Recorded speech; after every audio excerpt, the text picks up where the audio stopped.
नमस्कार।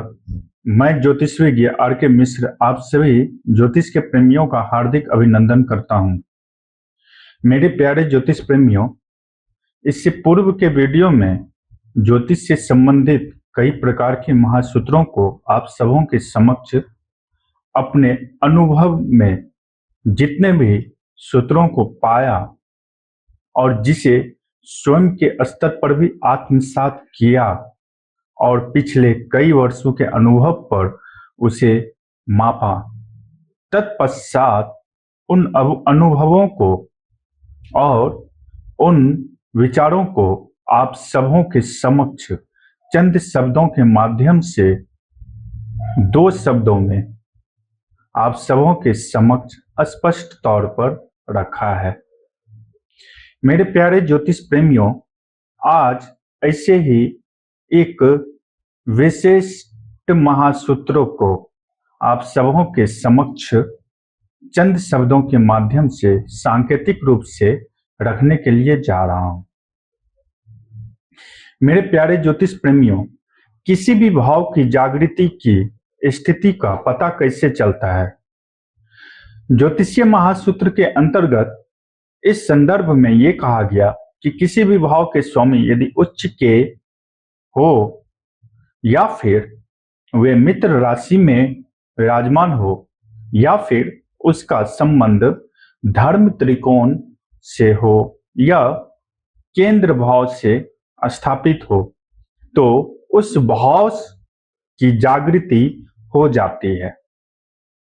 ये सूत्र महर्षि पराशर के द्वारा सुझाए गए सभी षोडश वर्गों पर स्पष्ट रूप से फलित होता हुआ दिखता है, किंतु इन सभी सूत्रों से अलग सिर्फ एक महासूत्र मैं देने के लिए जा रहा हूं, जिसे आप लगा करके देखेंगे तो आप 100% इसे खड़ा पाएंगे।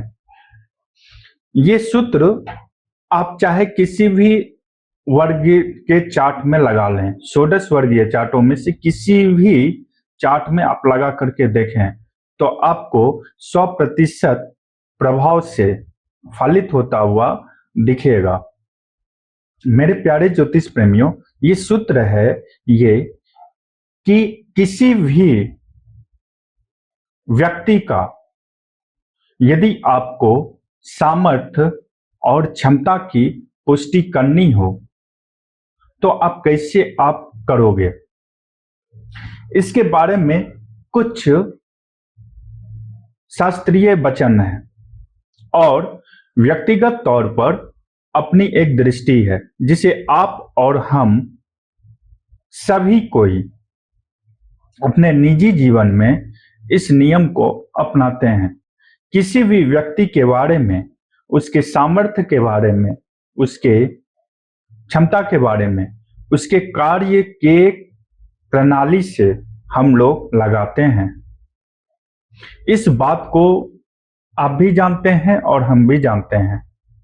इसी सूत्रों को आज हम लोग वैदिक ज्योतिष के माध्यम से जन्म कुंडली में लगा करके देखेंगे, क्या ये जन्म कुंडली पर भी खरा उतरता है। तो आप देखेंगे कि ये भी सूत्र खरा उतरता है। कैसे? किसी भी भाव के यदि आप लग्न के ही सामर्थ्य को यदि आप देखना चाहते हैं, लग्न अर्थात कौन? व्यक्ति, उसका व्यक्तित्व, आत्मा, तो उसके दशम भाव की स्थिति को देखिए। जब आप लग्न के दशम भाव की स्थिति को यदि आप देखते हैं तो आप जानते हैं कि दशम भाव कार्य को समर्पित भाव है, कार्य के प्रारूप को बताने वाला भाव है। यदि कार्य करने की क्षमता अच्छी हो तो निश्चय ही व्यक्ति को स्वयं के लिए सुख की प्राप्ति हो जाती है।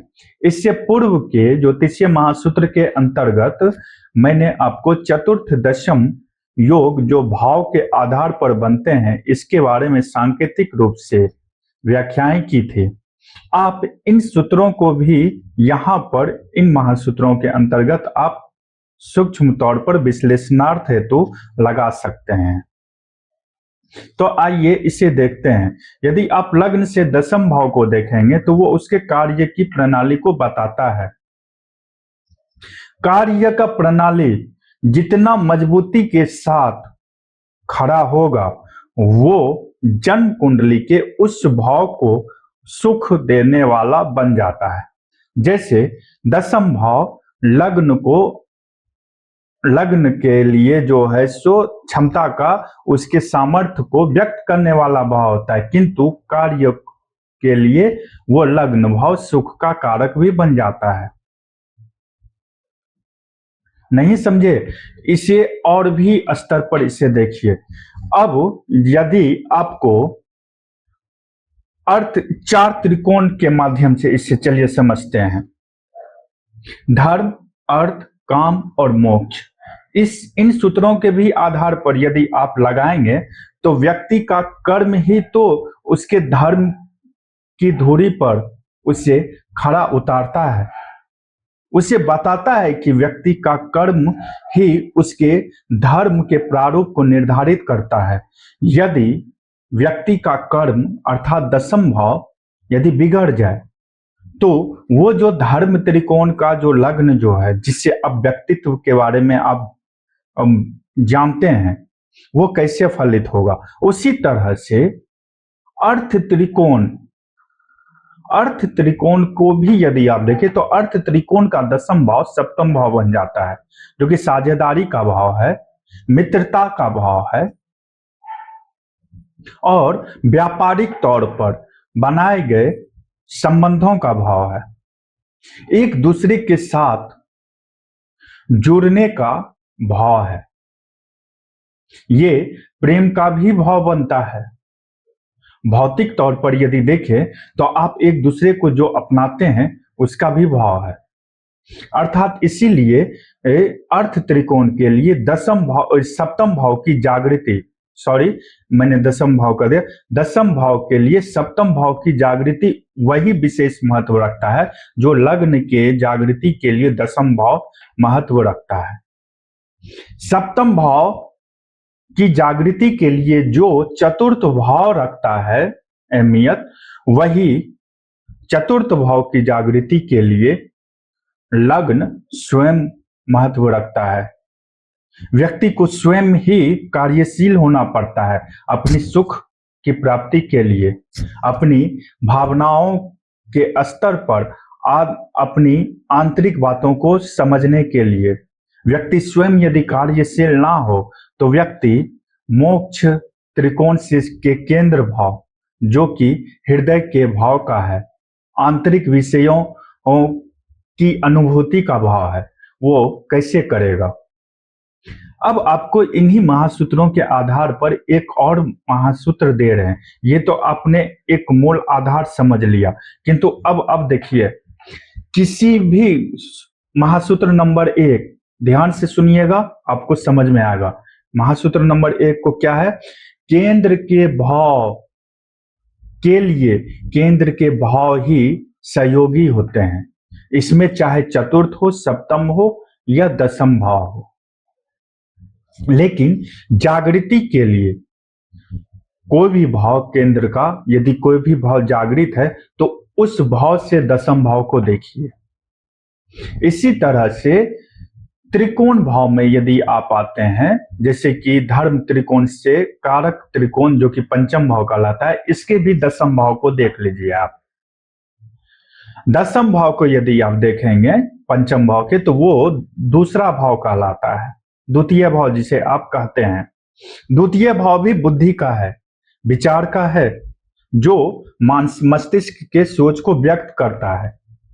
किंतु ये बुद्धि और विचार यदि कार्यशील ना हो तो क्या पंचम भाव से संबंधित जो ज्ञान है, शिक्षा के संदर्भित मामलों को लेकर के जो विचारणीय तथ्य है, जो गुरु के प्रति श्रद्धा भाव और विचार की व्याख्या की जाती है, क्या वो दूषित बौद्धिक क्षमता पर या फिर दूसरा भाव ही यदि पीड़ित हो जाए या दूसरे भाव के स्वामी ही पीड़ित हो जाए तो क्या ये संभव है? नहीं ना।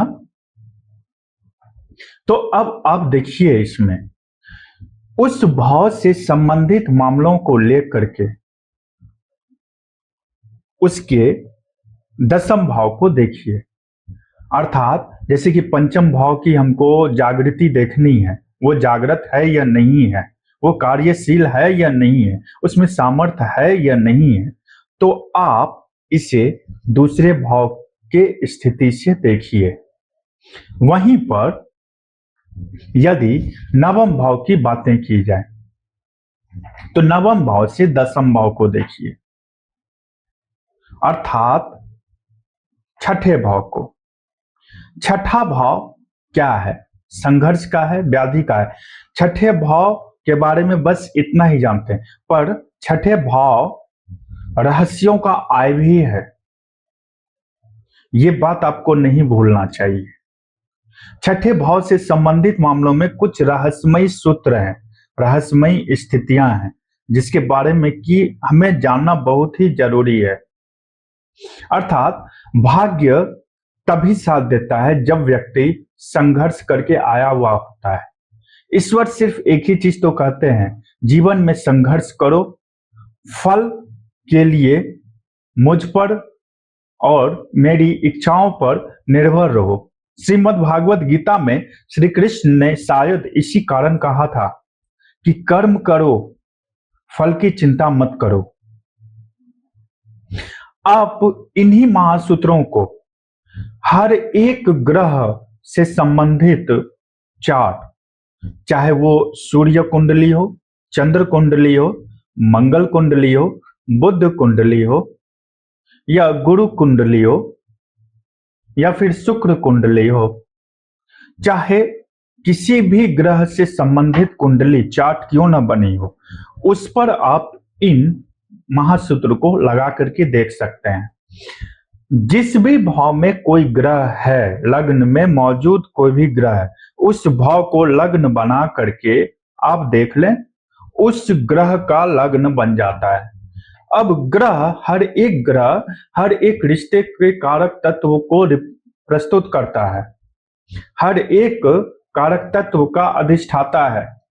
अब हमें उसके फलित के लिए उस ग्रह से संबंधित जिस भाव में वो ग्रह है उसको लग्न बना करके ठीक उससे दसम भाव को देखिए और उसके स्वामी की स्थिति को देख लीजिए।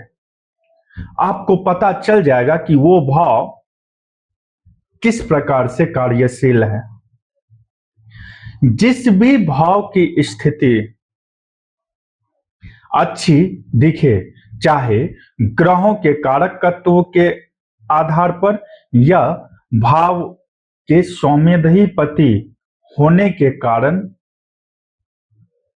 उनके आधार पर, एक बात तो निश्चित है कि स्वामी ग्रह भी ग्रह ही होते हैं और ग्रह के अपने कुछ निजी कारकत्व भी हैं।